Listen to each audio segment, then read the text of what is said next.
Chers compatriotes, je suis Farida Bemba Nabourema.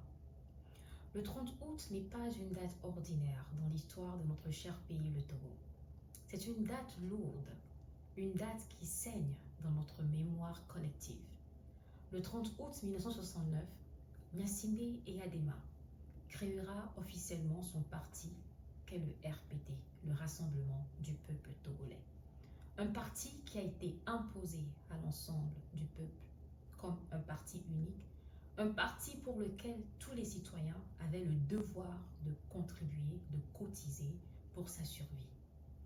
Le 30 août 69, Eyadema a imposé au peuple togolais un parti de terreur qui a réduit notre pays au silence et étouffé la liberté dans les larmes et le sang.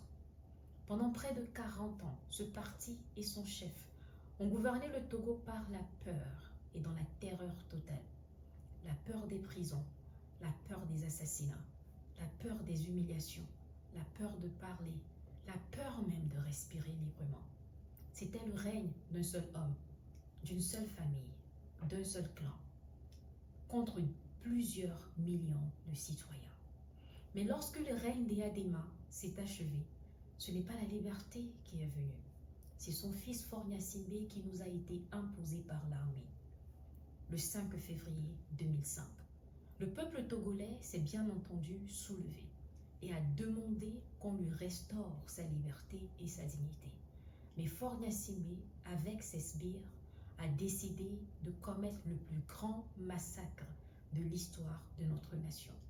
Près d'1 millier de nos compatriotes ont été tués purement et simplement. Et depuis sa prise de pouvoir, Faure Gnassingbé nous a montré qu'il n'est pas que capable de diriger comme son père, mais il est capable de faire pire. En 20 ans de règne, qu'a-t-il donné au peuple togolais? Eh bien rien. En 20 ans, pas une seule université n'a été construite, pas un seul centre hospitalier régional, pas un seul centre hospitalier universitaire, pas un seul centre commercial, pas un seul centre communautaire, pas un seul musée, pas un seul parc, pas un seul réaménagement d'une plage publique, pas un seul centre de rééducation des personnes atteintes de maladies mentales, pas d'un seul centre de réhabilitation des personnes qui souffrent de toxicomanie, pas une seule route nationale, car les deux que nous avons, la nationale numéro 1 et la nationale numéro 2, ont été construites avant qu'ils ne viennent au pouvoir en 2005. Pas un seul stade. Eh bien, je peux encore continuer avec la liste des choses que Faure Gnassingbé n'a pas été capable de réaliser pour le peuple togolais en 20 années. Mais pendant que Faure Gnassingbé était incapable de construire, il s'est attelé à détruire toutes nos possessions nationales. Presque toutes nos sociétés nationales ont été vendues, bradées à des prix dérisoires. Togo Télécom et Togocel, regroupés en Togocom, ont été vendus à un groupe étranger. La brasserie du Bénin a également été vendue.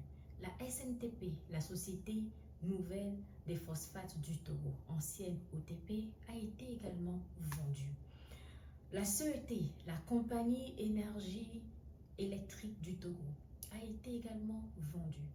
Les banques togolaises, à savoir la BTCI, la BIA et l'UTB, ont également été vendues par Faure Gnassingbé. Même la loterie nationale togolaise a été vidée dans sa grande majorité des parts de l'État togolais. Le port autonome de Lomé s'est vu octroyé au groupe Bolloré pour une 30aine d'années. Je peux encore continuer à parler des différentes sociétés que Faure Gnassingbé a tout simplement bradées. Notre patrimoine national, notre héritage. Alors regardez la combinaison. Un régime qui ne construit rien, mais qui détruit tout. Et demain, si nous continuons à rester passifs, il n'y aura plus une seule chose qui appartiendra au peuple togolais. Pas une seule société, pas de richesse, pas de ressources qui restera encore entre les mains de notre peuple. Nous n'avons plus besoin qu'on nous explique que ce régime nous a fait reculer à plusieurs décennies. Nous n'avons pas besoin qu'on nous prévienne que notre souffrance s'aggravera dans les années à venir si Faure Gnassingbé reste au pouvoir. Nous le voyons déjà, notre condition s'empirer du jour le jour. Alors le 30 août est cette date qu'a choisi le mouvement M66 pour relancer la résistance contre ce régime qui nous suce et qui nous empêche de prospérer et de vivre dans la dignité. Alors le 30 août, nous dirons non. Non à 58 années de dictature. Non à 58 années d'abus. Non à 58 années de gabégie. Non à 58 années de malgouvernance. Non à 58 années de terreur. Non à 58 années d'impunité. Non à 58 années d'un pouvoir confisqué par un individu, une famille et un clan. Le 30 août, le peuple togolais se lèvera. Nous marcherons pour nos morts dans le silence. Nous marcherons pour nos mères et nos pères qui ont été humiliés et appauvris et dépossédés de tous leurs biens. Nous marcherons pour nos enfants qui méritent de grandir dans la dignité et la liberté. Nous marcherons pour notre avenir. Le 30 août sera un jour de mémoire, mais aussi un jour de rupture. Un jour où l'histoire s'arrêtera pour écouter la voix du peuple qui crie « Assez ». Assez de souffrance, assez de mourir dans des hôpitaux sans soins, assez de voir nos enfants s'entasser dans des bancs d'école, assez de voir plusieurs enfants occuper un seul lit d'hôpital dans les hôpitaux publics, assez de voir les femmes togolaises accoucher à même le sol, assez de voir des enfants prématurés gardés dans des cartons par manque de couveuses, assez de voir des Togolais boire de l'eau sale, assez de voir des Togolais vivre dans des conditions indécentes, assez de voir des Togolais traverser les rues dans les saisons pluvieuses telles des batraciens et des amphibiens, assez de voir les Togolais souffrir, assez de voir la fuite comme la seule alternative pour retrouver sa dignité. Alors, chers compatriotes, Togolaises et Togolaises, frères et sœurs du Togo comme de la diaspora, ce combat est celui de notre dignité, celui de nos droits, celui de notre vie. Le Togo vivra parce que nous avons décidé qu'il en sera ainsi. Nos grands-parents ont combattu les colons et dans ce combat, ils ont beaucoup perdu. Nombreux d'entre eux y ont laissé leur vie.